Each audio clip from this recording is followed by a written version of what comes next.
দিয়ে ভালো করে একটু মাখিয়ে নেব, মাখিয়ে ভেজে নেব। এবার কড়াইতে দেবো সাদা তেল। এবার তেলের মধ্যে পটলগুলো দিয়ে ভেজে নেব।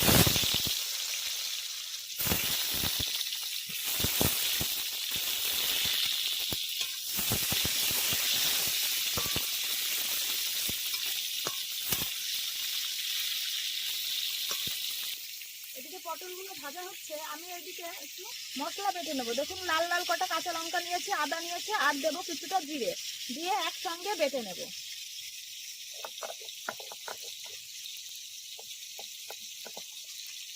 পটলগুলো ভাজা হয়ে গেছে, এবার আমি এটা তুলে নেব।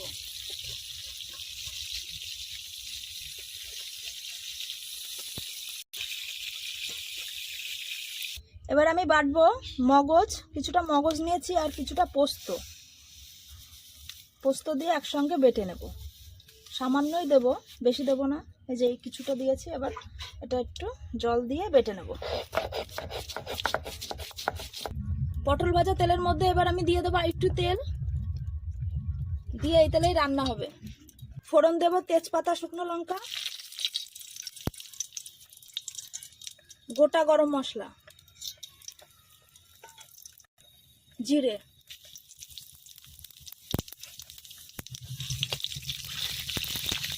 কেটে রাখা টমেটোগুলো দিয়ে দেবো।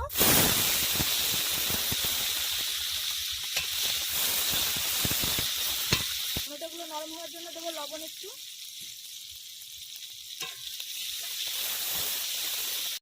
টমেটো নরম হয়ে গেছে, এবার দেবো আদা জিরে লঙ্কা বেটে রেখেছিলাম ওইটা।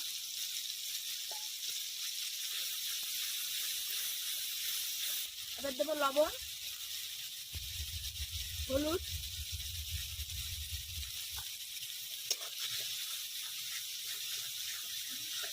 এবার দেবো মগজ আর পোস্ত বাটাটা।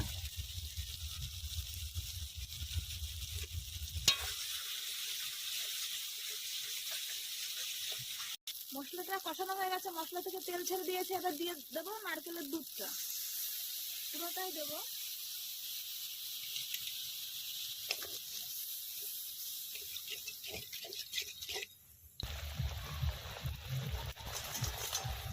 মশলাটা জাল হয়ে গেছে অনেকক্ষণ, এবার আমি পটলগুলো দিয়ে দিচ্ছি।